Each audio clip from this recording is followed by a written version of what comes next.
I am Patrick Yoes, National President of Fraternal Order Police. This is the Blue View. Well, Commissioner, thank you for joining us on the Blue View podcast. We've got a lot of stuff we want to talk about, but before we get into it, why don't you tell our viewers and listeners just a little bit about yourself? Yeah, well, thanks so much for having me on. As you noted, I'm one of the commissioners at the Federal Communications Commission. There's 5 commissioners that work there and are really in charge of administering the nation's communications policy. And increasingly, for the men and women in blue, connectivity and communications is just increasingly vital. So it's so good to have the chance to join you. I have so much respect for the people that do this job. If you talk to the folks that do this, as you do every day, as I try to do as much as possible, these are just people that, in my mind, are heroes. But if you talk to them, they say that they're just ordinary people doing an extraordinary job. It's a very humble group of people. And so the chance that I have at the FCC to play a very small role in helping to make sure that, the connectivity is there when they need it is so rewarding. And there's really no better way, I think, to do a job in D.C. than to spend as little time inside the Beltway as possible. And so I try to sort of visit every single state in this job. And just real quick, I remember I was actually up in Wainwright, Alaska, which is one of the northernmost cities in the entire country. It's right up there on the Arctic Sea. And I met a police officer there. His name was Officer Mike. And he was originally from South Carolina. And he said he was so excited to get a job in law enforcement in Alaska that he never bothered to even Google where Wainwright, Alaska was. And this is a place that sees full-time darkness 70 days out of the year. And he says he's 2 weeks on, 2 weeks off. And the 2 weeks that he's off, he flies down to Seattle just to thaw out a little bit. But just one of the heroes that are just spread all across this country that I'm so grateful for their public service. Yeah, great. Well, you led right into it, about the men and women and their dependence on their ability to do our jobs. Yep. Is directly related in a lot of ways to our ability to communicate effectively. And, I can tell you, being 36 years in law enforcement, I went through the whole series of of ability to communicate through, in dealing with low bands and then high bands, and then where we are today, just technology, the way it's all changed. And it constantly gets better and better, but it also is not without its challenges. So let's talk a little bit about 5G technology and 4.9 gigahertz, and how that the need for that to be protected for law enforcement to enhance what we do. Yeah, we have to make sure that public safety has all the resources they need for connectivity. I was reminded of this. I actually had a chance to visit the Louisville, Kentucky Metro Police Department. I actually had a chance to go up in the air. They had this officer, 20-year veteran, Brian. He was the lead of the air crew, and he runs the helicopter. He took me up in the helicopter, and we're going all around the city, and he was explaining to me that for a long time they just had to use sort of commercial cell phones and actually FaceTime to communicate with officers on the ground. So they would turn their FaceTime on, he would turn his FaceTime on. Usually he was low enough to get an LTE signal. Yeah. But we owe our men and women a lot better than that. And one of the key ways that we can do that is making sure we have the spectrum resources that are available for all of these new wireless connections to matter. As you noted, 4.9 gigahertz is one of the sort of specific spectrum bands that the FCC has been looking at. And one of the things that I've sort of reached the conclusion on over the years is that 4.9 gigahertz has to be a public safety band. And we need to make sure that not only just the incumbent users that are there, but other public safety entities have a chance to get these spectrum assets. Again, so much more data is flowing, video is being recorded, and when an officer needs help, when they need to call in, that call absolutely has to go through. So we have a job at the FCC to deliver, to make sure that the airwaves are there, the spectrum is there, to make sure that these devices work. The FOP, IACP, IFF, the three are the largest police organization, largest administrative police organization, largest fire association, all agree that FirstNet is a platform that needs to be enhanced and needs to be protected. Like you said, the evolution. We talked about the evolution just in my time. That evolution going forward is probably expanding at a pace that is far greater than any of us seen, and probably can maybe you have a little more insight, but at a pace that constantly is going to have its challenges as well. Can you talk a little bit about the role of FirstNet in being that designated platform for public safety? Yeah, the idea for FirstNet originated a number of years ago. And the problem that we were trying to solve is as new and new technologies were getting introduced, there wasn't always this interoperability. And so when you had disaster scenarios, when you had police and fire from different parts of the country coming together, they didn't really have sort of the nationwide network that they could use to be on together, but also when they're separate to make sure it's a robust nationwide network. So Congress effectively stood up this organization called FirstNet, and many law enforcement and wildfire crews are now opting in to use that. We need to make sure at the federal level that FirstNet has the resources that it needs to succeed, including on the spectrum front. I've had the chance, again, getting out of D.C. to visit communities that have been hard hit by disasters, hurricanes in Florida, for instance, and you go down there and you see where FirstNet has sort of rushed resources into those communities to ensure connectivity. I've been in California walking the fire line during the Dixie Fire, one of the largest ones a couple of years ago. And again, there's nothing that's more important in those moments than connectivity. And so it's great to see FirstNet stepping in. It's been there for a couple of years. It's continuing to ramp up both its resources and its robustness. And I'm really happy with the trajectory that it's on. Again, we at the FCC just need to make sure that the spectrum resources and others are out there for them to use. Right. As a commissioner, you have a fine line to walk, and that is making sure that we have what we need in law enforcement to be able to do it, but you also have the vying interest of private sector as well, and a profit-driven portion of communications. Yeah. And 4.9 gigahertz is a perfect example of that, one that I know that's being faced right now. Our position in Fraternal Order Police is, and the other organizations as well, is, there's great success in competition. There's great success in bringing business into doing communications because it's going to grow. But at the same time, we're a little bit different, and that some of the places where we need connectivity is not necessarily going to be profit-driven centers. Yeah. So I really would like to kind of pull it back into, let's take away the whole, economic side of the benefits of the commercial side and really kind of dive into the communities that probably need it most are the ones that are smaller markets. But that doesn't mean that how vital communications is, public safety in those communities. Let's just use Butler, Pennsylvania as an example, and the challenges that created. That's not a major urban area. It's not a place where it's a high market to be able to create an infrastructure. And that really is the whole premise of creating a nationwide network, so that there's some sustainability throughout the nation, regardless of the size of communities. Yeah, you're exactly right. When we talk about like our biggest urban centers, our business districts, those are places where the economic case for the commercial sector to fill in are always going to be there. But our job is to make sure there's a backstop, and a backstop that works everywhere. You're driving your car on a remote highway, you go off the road, you need help. If there's not a sort of a nationwide system, nationwide coverage there, we're in trouble. Same thing with police officers when they're out there, any single part of a community, a jurisdiction that they're in, they need to be able to get help, and that's why the spectrum work we do is so important. But there's other aspects as well. We talk about sort of technology continuing to evolve. There's this new generation of, for instance, low Earth orbit satellites that are going up right now. And for generations, we've had the ability to go from a satellite to a standalone dish and get decent service. And the other extreme, we've had the ability to go from a satellite directly to a satellite phone, but it's sort of low bit rate, not really good data. Well, we're on the cusp, basically, of being able to merge those two. And so you could go right to your smartphone from a satellite and have connectivity anywhere that a satellite can see, so effectively anywhere on Earth. That is another sort of new, interesting development that I'd like to find a way to continue to sort of evolve into the public safety space over time. But you're right, in the near term, we have to get this 4.9 gigahertz proceeding across the finish line in a way that respects the needs of our public safety community. Yeah, no doubt. So, you talk about the accountability. You look at assassination attempt on former President Trump. Just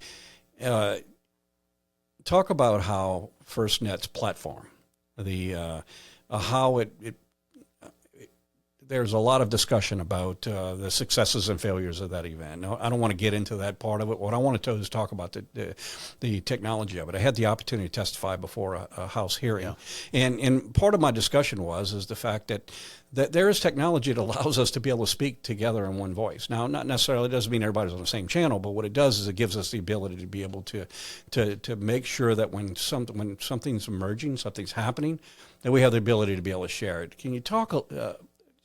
FirstNet's platform itself, really is, separate the fact that, that there's a commercial side to this. Really, FirstNet is designed for that specific reason, to be able to take that interoperability of agencies and put them in a way where we're speaking the same language and able to get vital information. And I think Butler, Pennsylvania is a perfect example of that. Yeah, you're exactly right. I mean, really one of the biggest events we had in this type of issue set goes all the way back to 9/11. Right. We had all of these police forces, fire crews coming in from all over the place, and the inability to have a single, nationwide channel or communication system for them to be able to collaborate. And that was a real challenge after 9/11. And that's sort of part of the genesis of this idea with FirstNet. And you see it in Butler as well. Almost all the time when you have these, major events, you're going to have different types of public safety officials, whether it's Secret Service on the one hand or local sheriff's offices on the other. And you have to have some interoperable system that isn't just stood up for a single event, but it's one that people are understanding on, they're training on, they're using back in their home jurisdictions. And that sort of seamless ability to communicate information is what's so vital. And that's the role that FirstNet has stepped into. And I'm really glad to see the progress that they're making. So there's clearly a movement now. There's an organization out there that is talking about building a nationwide network and the operability with it. But really, what it is it's and I want you to help us understand it. It's the commercial side of this, and the wanting to have access to some of the 5.9. Tell me what that controversy is. From your viewpoint of pros and cons on both sides on deviating away from what we know is an existing platform that clearly works where it's used to going in a different direction and freeing up some of this bandwidth for commercial use. Yeah, like a lot of sort of spectrum bands that the FCC deals with, 4.9 gigahertz has a bit of a long and tortured history. So for a long time, it was viewed by the Commission as a public safety band, but it was vastly underutilized. There's lots of reasons for that. Some of our rules were outdated. Some of them were complicated. And so we've taken a couple of stabs over the years at trying to get this spectrum out where it's more useful for public safety. Back in 2020, we took one step to try to effectively give it to states and let states decide, including the ability to move it to FirstNet at the state level. The FCC then reversed that decision. We've been seeking comment on it. And now there's a lot of discussion about moving forward again in a way that will enable public safety to use this. And again, I think that's sort of table stakes at the end of the day. We have challenges when it comes to commercial spectrum in this country. We're sort of falling behind in a lot of ways. And that's sort of putting added pressure on 4.9 because the FCC right now isn't licensing a lot of commercial spectrum. And so any spectrum that comes down the pipeline, every stakeholder looks at it and says, look, I'm not getting mine over here. Maybe I can get some here. But again, the North Star for 4.9 has to be that this is public safety spectrum. We need to start there, and we need to make sure always across the board that FirstNet has the resources. Because again, there's just so much more demand coming for public safety. I spent a lot of my time visiting 911 call centers, and we see different technology coming in. We've got text to 911 coming. We've got the traditional calls. People talk now. Yeah, people are trying to get to next gen 911 as well to get videos in there. So we're talking about a lot of data that's going to flow in. We need the opportunity to process it. You need the spectrum resources that we've been talking about, but also looking at other ways to continue to support law enforcement. We've done a couple things at the FCC. A couple years ago, we actually stood up a blue alert system where if there was a threat to law enforcement specifically, you could use the emergency alerting system to send out an alert to a region or the nation about an imminent threat to law enforcement. Obviously, we've just seen far, far too many of those. I think the statistics I've seen is that by the end of July alone of this year, it's over 200 police officers that have been shot. I believe it's over 20 that were killed of that. And so we need to continue to provide those resources, including this blue alert that we've been talking about. But the other thing we're doing as well is adding resources. We've stood up a new 3-digit number, 988. So rather than 988, which you need to use for certain circumstances, 988 as a nationwide mental health line. Right. We obviously have sort of a mental health crisis across this country. No doubt. And so by standing up 988, we can divert some of the calls that would otherwise go to 911 and make sure that we can, in some cases, just send the mental health experts that are out there. And obviously that's not the solution to every crisis, but if we can insert that as an additional tool in the toolkit, it gives these men and women that are in uniform can both, reserve their resources for the, the emergencies that are required, but make sure we just have a broader response set coming into these situations. So you gave me a great segue into the next. I want to talk about 911 and the evolution of it and where we're going with it as well. You mentioned, you alluded to that. But before I do, I just want to say that that FirstNet, I think, is a proven platform. Yeah. My biggest concern is the fact that if we start piecemealing this out, what we're going to have is a piecemealed approach.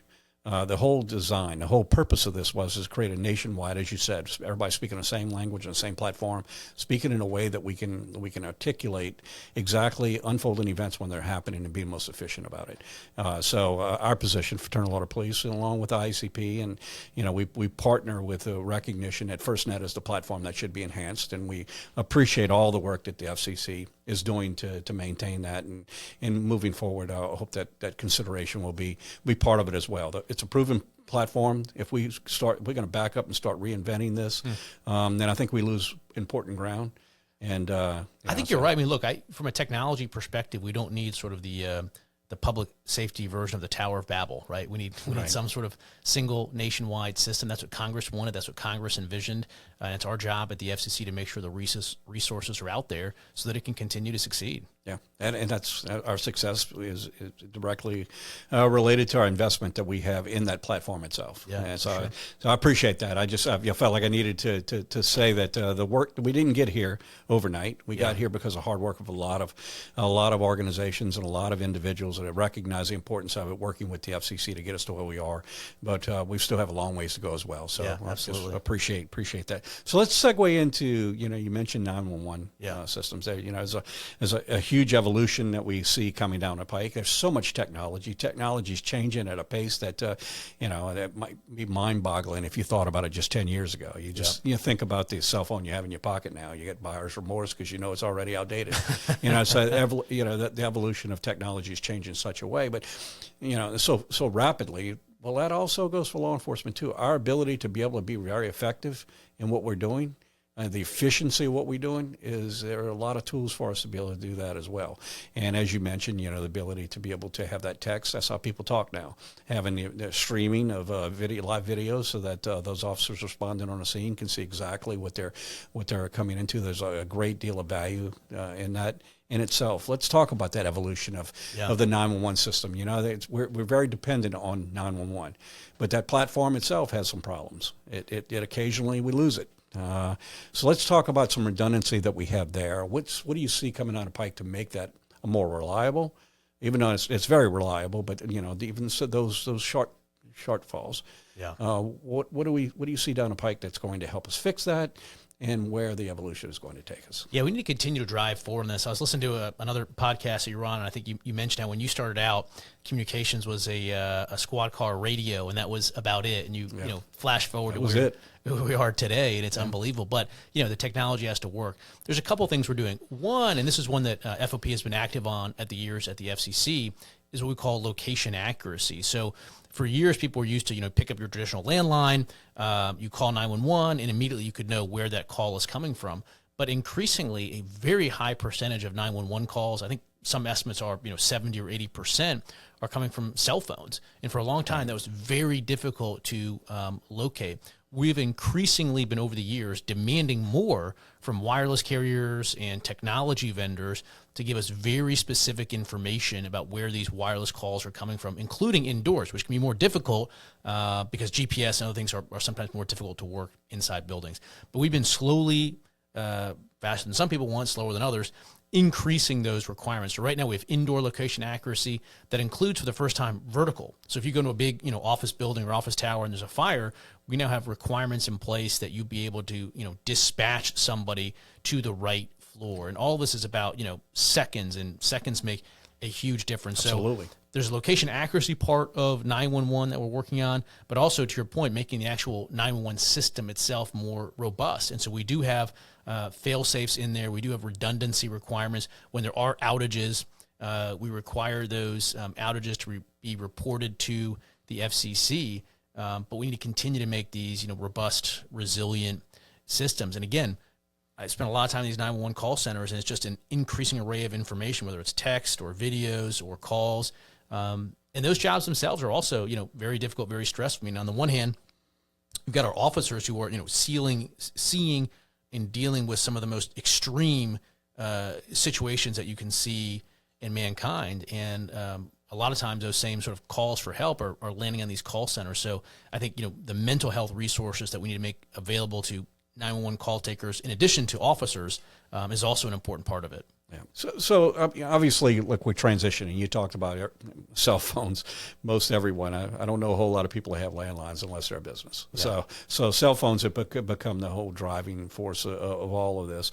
Let's talk about that internet protocol, that transition to internet protocol when it comes to 911, maybe a little more reliable. If you can kind of walk us through it and kind of give us some insight of where we are with, Yeah, we're in the midst of a big transition right now. We call it broadly NG911, but to your point, we're trying to get more IP-enabled services that are available. It's going to open up the suite of different types of technologies that can plug into call centers. One of the big challenges we have right there, frankly, is from a funding perspective. I mean, one of the, as you know, the benefits and the burdens of our country's public safety system is, other than FirstNet, for the most part, this is a state and local initiative. So trying to come up with the funding at the state and local level to make sure that we can upgrade our 911 call centers is important. But when you speak about the future, more generally, one of the points we touched on earlier is how do we find a way to sort of leverage this new generation of low Earth orbit satellites that are going up that could potentially go right to a smartphone or other sort of law enforcement device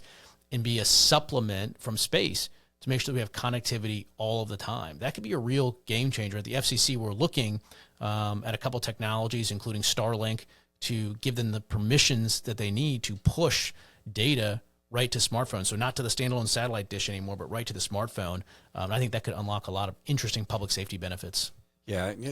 So there's a lot. We've seen businesses all across this country being hacked. They're being hijacked. They're locking down they're paying ransom, just disrupting the systems. What's the protections from 911 being affected? Yeah, this is a great question. This is one that for a long time I hadn't really focused on, but I did a roundtable at a 911 call center not that long ago, and they had recently been effectively hacked and hijacked, and we're seeing instances of people paying money to unlock their 911 call systems. We have to make sure that at the federal level we have the resources to defend these in the first place, and then to be resources if it's happening. There is another federal agency, CISA, that deals with cybersecurity issues. And I think, frankly, we need to do a better job at the national level at making sure that our 911 call centers, our public safety communications are protected from this rise in hacking that we see. It's a bit below the fold in terms of public perception right now, but this is a big lurking issue that we need to do a better job on. One question I'm always fascinated by it. I ask this question every time we talk to someone who provides services, who provides products to law enforcement, and that is what's next? What's after 5G? Yeah. What can we as law enforcement, just 4 or 5 years down the road, expect our communications to look like? Well, I think this new trend that we're seeing towards artificial intelligence, towards AI, is going to be really good because we have all these technologies now, but it's not always ease and frictionless for officers, particularly when they're in like really high pressure situations. So I think as this AI technology continues to evolve, it's going to make communications much more seamless, that you'll be getting, prompts to reach out for help. But I think, AI coming into this technology that's increasingly body worn is just going to make it much more frictionless and seamless in high pressure situations to communicate, to get the help that you need, and so that it feels like it's less of a sidetrack from your actual work, and be sort of much more omnipresent in the background. I think we can do that in a way that's going to deliver great results for public safety. Yeah, it's interesting. I've spent a lot of time talking to other providers and their own communication tools and their own body-worn camera tools, and how AI is going to, that evolution of all of these products is going to make our jobs much safer, much more efficient. And it's mind-boggling to think of just how we're on a cusp of some pretty exciting times, and probably some pretty scary times as well. Technology has a way of really kind of, I remember just recently I participated in an event where we talked about AI and how it was going to influence, how it was going to change the world within 5, 10, 15 years, that segment. Now, I got to tell you, I was both excited and terrified at the same time, trying to wrap my head around the changes that are getting ready to happen to us as a nation. And law enforcement is no exception. Our ability to be able to be effective in crime fighting is going to enhance, but at the same time, criminals are going to be enhanced as well. So it's the evolution of policing and law and order, correct? Yeah, it's an exciting time. Again, as you pointed, with AI coming in with sort of, heads-up displays, the ability to use, glass goggles potentially to quickly bring up, blueprints of buildings. I think it's a really interesting time. Our job at the FCC fundamentally is to make sure that the connectivity is there so that when all these new technologies come online, it actually works at the end of the day. And as you sort of noted throughout this, commercial networks are great. They're going to support themselves where it's needed most. But we have a public interest federal policy obligation to make sure that there is a nationwide network that's there, that's ready to go when an emergency happens, and it's there and ready to go when these new technologies come online. And I'm really excited about where we are. I think it's going to be some really good connectivity developments to come. I want to thank you. The evolution of FirstNet and AT&T has been a tremendous partner with us, listening to what our concerns are and incorporating into their business model and platforms itself. So, I'm very pleased with the interaction we have with them. But really need to thank the FCC for recognizing that consistency, that platform is so vitally important. I appreciate all the work that you do, and you and the other 4 commissioners doing just that, to put at heart the safety of our communities, the ability to be able to get medical help to someone in seconds. Seconds are the difference between life and death. Yeah. And for law enforcement officers as well, police and fire, all public safety. So thank you, you and the commission, for what you do. Let's focus on FirstNet. FirstNet is a platform that should be built out and made reliable. It is, more reliable than it is now, and that's where our investment should be. That's a commercial from the Fraternal Order Police. So. Thank you so much. And thank you so much for everything that you've personally done throughout your career, both in service, in uniform, and now with the FOP under your leadership. It's been great to see. I think the country as a whole is benefiting both before and now currently from your leadership and from your public service. So thanks, and look forward to continuing to work with you and the organization. So any final thoughts? Anything you'd like to share with our viewers and our listeners? Well, just want to express my thanks and appreciation again. The Communications Act, which we're called on to administer at the FCC, it's very long at this point, but the very first provision of it talks about standing up the FCC for the preservation of life and property. And at the end of the day, that's the same job that the men and women in blue do. And so if I can play a very small role in supporting you all from a connectivity perspective, I'm happy to do it. So just thank you again for everything that you do and that your members do. Well, I appreciate it. It's a large effort keeping this nation safe, Homeland safe, and there's a lot of partners involved in it, and FCC is certainly one of those partners as well. We appreciate all the hard work as well. Yeah. And to our viewers and listeners back home, I appreciate you tuning into the Blue View podcast, where we talk about the issues that are so vitally important to the men and women who suit up and show up every day in communities across this country and make a difference in the lives of those we serve. Thank you.